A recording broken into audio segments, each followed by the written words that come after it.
Okay, so a De-Esser is a device that we use to control high frequency distortions that happens especially when you say T's and S's or any S type sound. Depending on how close you are, how far or close you are to the microphone, you may or may not have this problem. A million reasons why you can have this problem. So yes, since it's a frequency, you could technically EQ it away, but when you do that, you tend to also EQ away the good stuff with the bad stuff. So what we try to do with the De-Esser is just get rid of the bad stuff when it happens and leave the good stuff as is, so nothing happens to that. So let's take a look at this session so I can show you what a De-Esser looks like and how it works. All right, so we have our vocal, and this is our De-Esser right here. This is an R De-Esser, okay? It's kind of the easiest De-Esser to understand. In vocals, typically, depending on microphone technique or the microphone that you use or the compressor or the mic pre or how hot you record the signal, you can end up having, again, high frequency distortions that kind of sound like this. So like that that could be problematic, maybe not by itself, but when you add everything together, that one frequency might add up to other instruments that have the same frequency, and then you have a problem. For that reason, we have something like a De-Esser. Now, a De-Esser is a compressor, but a compressor that only compresses a specific frequency range or a specific bandwidth.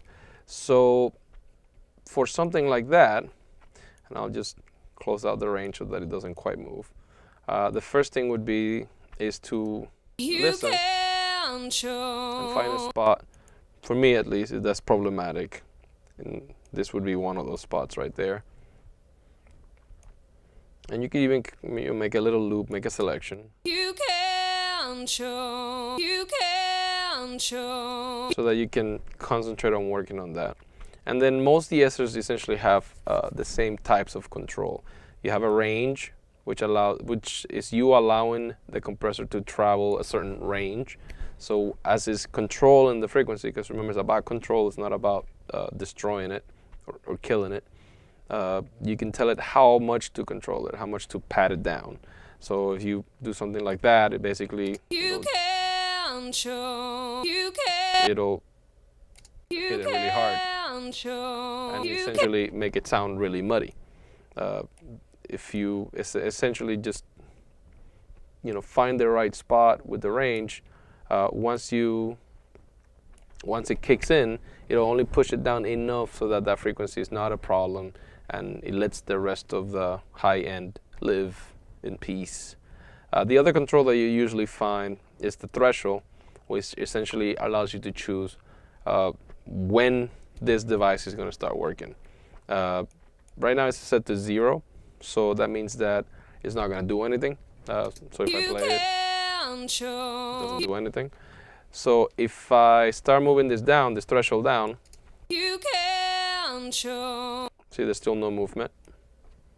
And now you start seeing some movement, actually too much movement, so I have to bring it back up a little bit. And then now you see slight movement, so that means we're almost there. We're almost at a point where only that one frequency or that one is the one that's triggering the compressor. And that's it. So that's the magic spot. So that's how you add a De-Esser to a vocal. And remember, it's all about controlling, it's not about destroying. If you want to see more tutorials, please visit SAE.edu, and I'll see you next time.